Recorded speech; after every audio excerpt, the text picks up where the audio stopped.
Speaker खड़ा होकर के ऐसे हाथ दिखा करके चैलेंज कर रहे हैं, ऐसे हाथ दिखा के चैलेंज कर रहे हैं। विधानसभा इनको लग रहा है कि उनको रजिस्ट्री मिल गया है, उनको किसी बाईसराय ने यहाँ रजिस्ट्री कर दिया है और यहाँ बैठे हुए ये आपकी बपोती नहीं है। हम लोगों ने तो कुछ किया क्या? जूता फेंका क्या?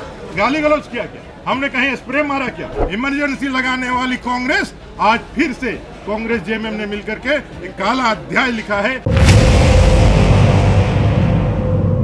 माता की लोकतंत्र की हत्यारी सरकार, हाय हाय हाय हाय हाय हाय। आज लोकतंत्र का हत्या दिन दहाड़े इस सदन में आदरणीय स्पीकर जी ने किया है। राज्य सरकार के इशारे पर, झारखंड मुक्ति मोर्चा और कांग्रेस के इशारे पर आज बिना किसी दोष के जिस तरह से माननीय स्पीकर महोदय ने अपना जो व्यवहार दिखलाया है वो साफ दिखलाता है कि ये राज्य सरकार निरंकुश हो चुकी है। आज लोकतंत्र की हत्या करने वाली सरकार ने इस अभूतपूर्व काला अध्याय को रिपोर्टिंग करने से पहले तो यहाँ के जितने भी हमारे पत्रकार हैं उनको आने से रोका आज सदन के अंदर। वहीं दूसरी ओर उन्होंने बड़े ही अमर्यादित तरीके से, बड़े ही तेज में हमारे तमाम विपक्ष के साथियों को सीधे सुदीप सोनू जी के कहने पर, सरकार के कहने पर सस्पेंड कर दिया। उनका व्यवहार ऐसा था कि भाई कोई सिपाह सलार अगर मैदान में गया है और उनके आका ने कहा है और आका के कहने पर यदि उसने काम नहीं कर पाया तो जो झुंझलाहट दिखती है एक सिपाह सलार की, वैसे ही उनकी झुंझलाहट देख रही थी। और उन्होंने संविधान की मर्यादाओं को भंग करते हुए एक साथ पूरे देश के इतिहास में किसी विधानसभा के अंदर पूरे विपक्ष को सस्पेंड करने का, लोकतंत्र की हत्या करने का इससे दूसरा उदाहरण नहीं मिल सकता है।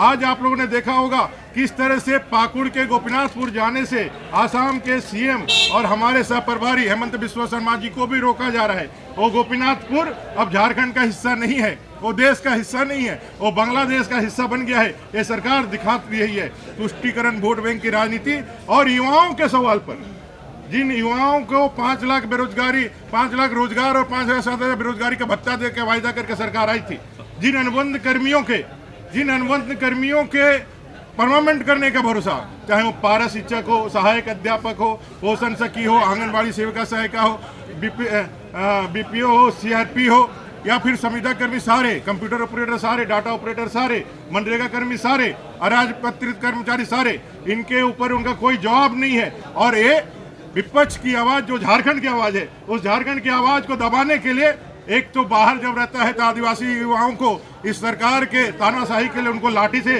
गोलियों से दबाया जाता है, और सदन के अंदर विधायकों को, चुने हुए विधायकों की आवाज को दबाने के लिए अपना विशेषाधिकार का नंगा नाच करते हुए स्पीकर ने जो काम किया है, संविधान के द्वारा यह दिया गया ताकत जो हमसे छीना है, लोकतंत्र के इतिहास में, संविधान के इतिहास में यह एक काला अध्याय है। इमरजेंसी लगाने वाली कांग्रेस आज फिर से कांग्रेस जेएमएम ने मिलकर के एक काला अध्याय लिखा है जिसको जनता कभी नहीं माफ करेगी। कौन सा नियम है? कौन सा नियम है? उन्होंने पूछा कि हम लोग से किस तरह से कल हमारे विधायकों को, हम सबको बिजली काट दिया गया, एसी काट दिया गया, हमें निषेध कर दिया गया शौचालय जाने से, हमें बाहर निकलने से रोक दिया गया, किस तरह से हमको उठा करके बेल में यहाँ बेल से बाहर निकाल के लॉबी में रखा गया, लॉबी में भी रुके, 2 बजे रात को उठा करके यहाँ बाहर फेंक दिया गया। किस लिए भैया?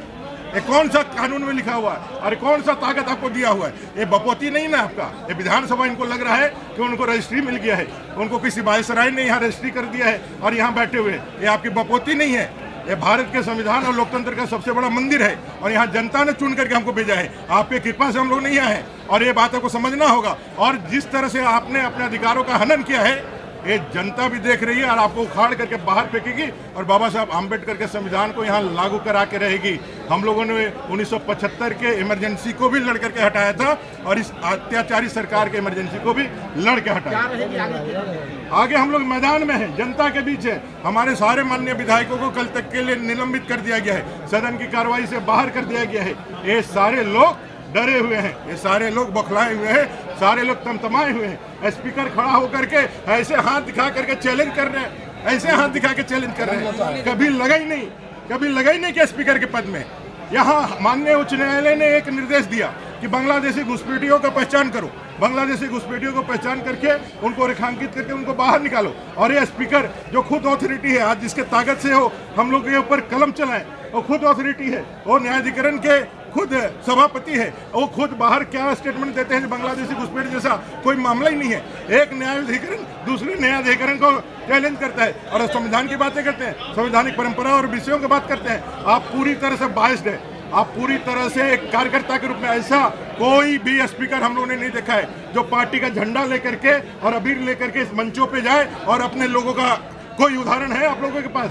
हम लोग विधानसभा कितने स्पीकर रहे, चाहे सीपी सिंह जी रहे, राम नंदारी जी रहे हो या दिनेश उरांव जी रहे हो, किसी स्पीकर ने ऐसा व्यवहार किया है क्या?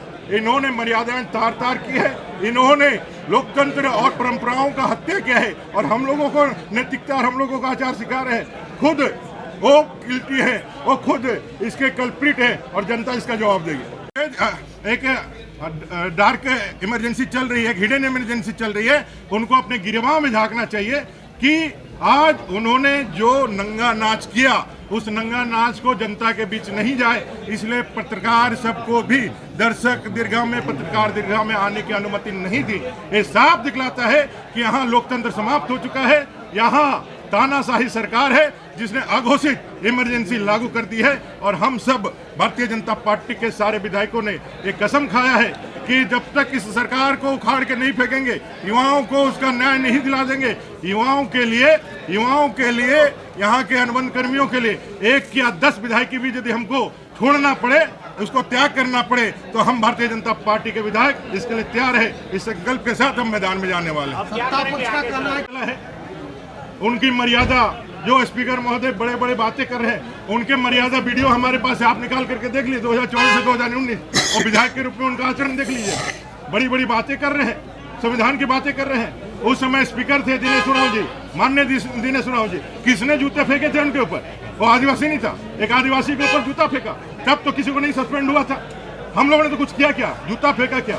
गाली गलौज किया क्या? हमने कहीं स्प्रे मारा क्या? हम तो सिर्फ और सिर्फ बैठ करके इस सरकार का ध्यान उस ओर आकृष्ट करना चाहते थे जिन वायदों को करके ये सरकार सत्ता में आई थी।